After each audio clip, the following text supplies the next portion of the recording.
Michael Madhusudan Dutta Bangla সাহিত্যের অন্যতম শ্রেষ্ঠ কবি, নাট্যকার, প্রহসন রচয়িতা এবং বাংলা নবজাগরণের সাহিত্যের অন্যতম পুরোধা ব্যক্তি।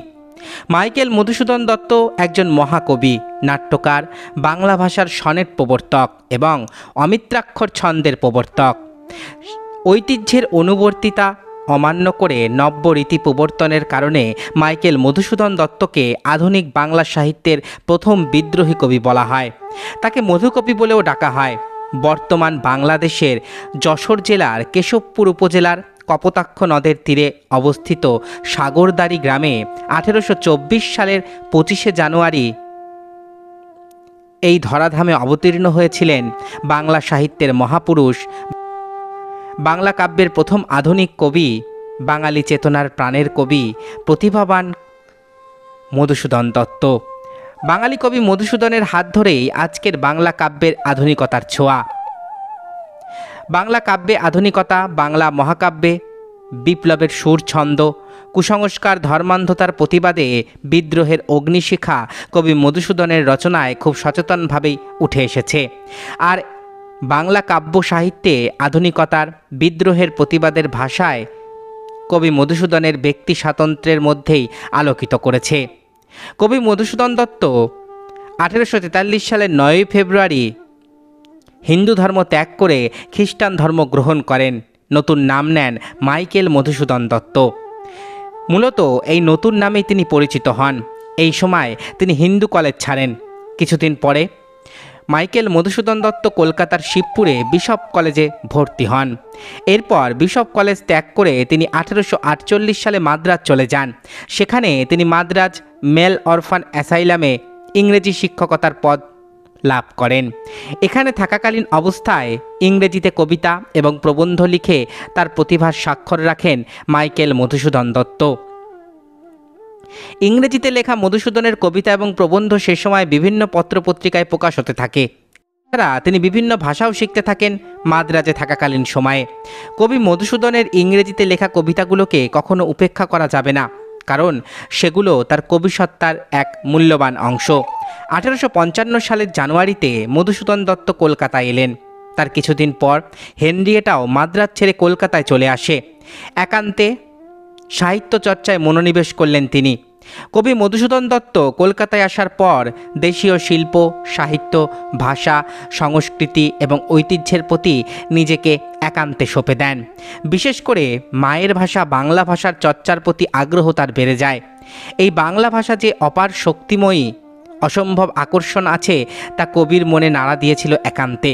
আসলে কবি মধুসূদন দত্ত মনে প্রাণে বুঝতে পেরেছিলেন অন্যের ভাষা নয়, আপন মাতৃভাষা এবং ইতিহাস ঐতিহ্যকে বেশি করে বিকশিত, প্রচারিত এবং সম্মানিত করতে হবে। অন্তরের গভীরে এক প্রেরণা উৎসাহিত করেছিল তাকে। মূলত মাতৃভাষা বাংলা কতটা আপনার, সমৃদ্ধির এবং প্রেরণার উৎস হতে পারে তা কবি কড়ায় গণ্ডায় বুঝতে সক্ষম হয়েছিলেন।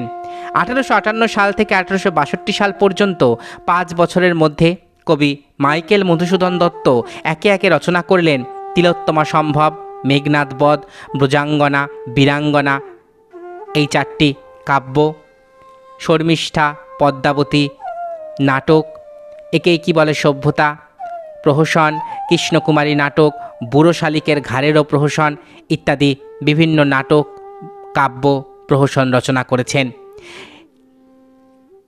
এখানে একটি কথা উল্লেখ করতেই হয়, মধুসূদন দত্তের অমর সৃষ্টি মেঘনাদ বধ কাব্যের পাশাপাশি তার রচিত অন্যান্য রচনা অর্থাৎ সব কাব্যের ভেতরেই মানবতার জয়গান প্রকাশ পেয়েছে। তিনি নাটক পদ্মাবতী লেখার সময় অমিত্রাক্ষর ছন্দ আবিষ্কার করেন। 1859 সালের মধ্য সময় থেকে 1860 সালের প্রথম দিক পর্যন্ত তিলোত্তমা সম্ভব কাব্যটি রচনা শেষ হয়েছিল।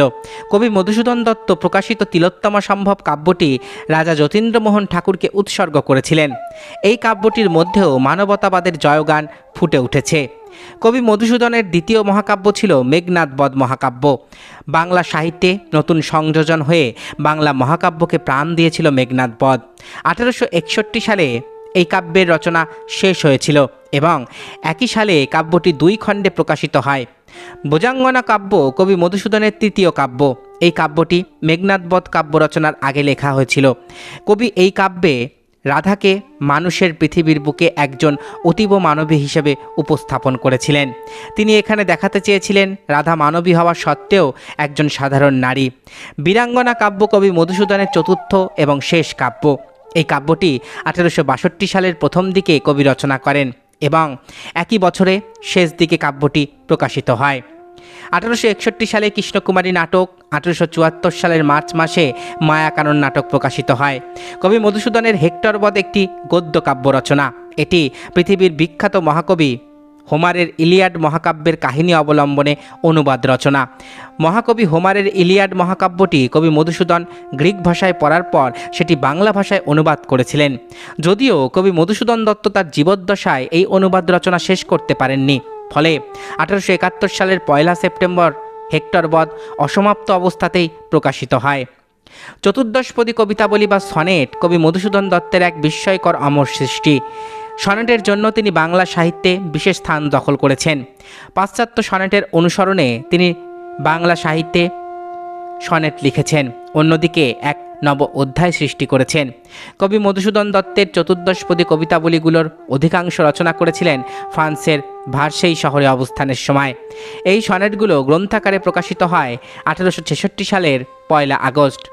রামগতি ন্যায়রত্ন ওই গ্রন্থ সম্পর্কে নিজ মত ব্যক্ত করে বলেছেন, কবি যৎকালে ইউরোপে গমন করিয়া ফরাসি দেশস্থ ভার্সেলস নগরে অবস্থান করেন, তৎকালে এই কাব্য রচিত হয়।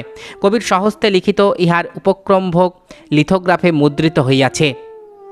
এতদ্বারা তাহার হস্তলিপি দর্শনেচ্ছুগণ পরিতৃপ্ত হইবেন। মিত্রাক্ষর ও অমিত্রাক্ষর উভয়বিধ ছন্দের চতুর্দশ পঙ্ক্তিতে 100টি পৃথক বিষয় ইহাতে বর্ণিত হয়েছে। এছাড়া চতুর্দশপদী কবিতার পাশাপাশি কবি মাইকেল মধুসূদন দত্ত বিভিন্ন সময় রচিত নানা কবিতা নামে একটি বইও গৃহীত হয়েছে। 1873 সালের 29 জুন কলকাতার এক হাসপাতালে মহাকবি মাইকেল মধুসূদন দত্তের জীবনদীপ নির্বাপিত হয়। মৃত্যুকালে তার বয়স হয়েছিল 49 বছর। আর 49 বছর বয়সে মধুসূদন দত্ত বাংলা সাহিত্যকে যা দিয়েছিলেন তা সত্যি অতি মূল্যবান এবং দুর্লভ। যতদিন বাংলা সাহিত্য বাংলা কাব্য পৃথিবীতে টিকে থাকবে, ততদিন মহাকবি মধুসূদন দত্ত অসাধারণ বৈচিত্র্যময় সৃজনশীল অমর সৃষ্টি বেঁচে থাকবে সাহিত্যে। কবি মধুসূদন যে মৃত্যুবরণ করেছিলেন, সে সময় তিনি বেশ কিছু রচনা শুরুও করে শেষ পর্যন্ত শেষ করে যেতে পারেননি। কলকাতায় কবির সমাধির লিপিতে এপিটাফে কবির দৃঢ় বিশ্বাস এবং শ্রদ্ধার জায়গা থেকে কবি যে হৃদয়ের বেদনা প্রকাশ করেছেন তা তার লেখা উল্লেখ করেই তাকে শ্রদ্ধা জানানো হয়েছে। তার সমাধিতে উল্লেখ রয়েছে তারই লেখা, দাঁড়াও পথিক বর, জন্ম যদি তব বঙ্গে, তিষ্ঠ ক্ষণকাল এ সমাধিস্থলে। জননীর কোলে শিশু লভয়ে যেমতি বিরাম, মহির পদে মহানিদ্রাবৃত, দত্তকুলোদ্ভব কবি শ্রী মধুসূদন। পরিশেষে বাংলা কাব্যের প্রথম বিদ্রোহী কবি, আধুনিক কবি ও বাংলা কাব্যের নতুন ধারার প্রবর্তনকারী প্রিয় মহাকবি মাইকেল মধুসূদন দত্ত বাংলা শব্দে, ছন্দে, ভাবে, শিল্পে একজন কালজয়ী মহাপুরুষ হয়ে উঠেছিলেন। যুগের কণ্ঠস্বর তিনি, মানবতার বক্তা, যুগান্তরের মহানায়ক। কবি মাইকেল মধুসূদন দত্তের সৃষ্টি অসম্ভব অনিন্দ সুন্দর অমর সাহিত্যকর্ম বাংলা সাহিত্যকে অনেক অনেক কালোদ্দীপ্ত আলোর ছটায় ভরিয়ে তুলেছে। মাইকেল মধুসূদন দত্তের সমগ্র সাহিত্যকর্মে মানবিকতা, স্বদেশ চেতনা, বাঙালি জাতীয়তাবোধের যে অপার উন্মেষ ঘটেছে তা বাংলা কাব্যকে বাঙালি জাতির অনেক বেশি সমৃদ্ধ ও বিকশিত করেছে। মহাকবি যুগস্রষ্টা কাব্যপ্রেমিক মধুসূদন দত্তের সাহিত্য কীর্তি আজ আপনাদের সামনে তুলে ধরলাম। আশা করি ভিডিওটি আপনাদের ভালো লেগেছে। আমার চ্যানেলের ভিডিওগুলো যদি আপনাদের ভালো লাগে তাহলে অবশ্যই চ্যানেলটি সাবস্ক্রাইব করুন, পাশে থাকা বেল আইকনটি ক্লিক করে দিন যাতে পরবর্তী ভিডিও নোটিফিকেশান খুব তাড়াতাড়ি আপনাদের কাছে পৌঁছে যায়। আজকের মতো এখানেই শেষ করছি। ভালো থাকবেন সবাই। নমস্কার।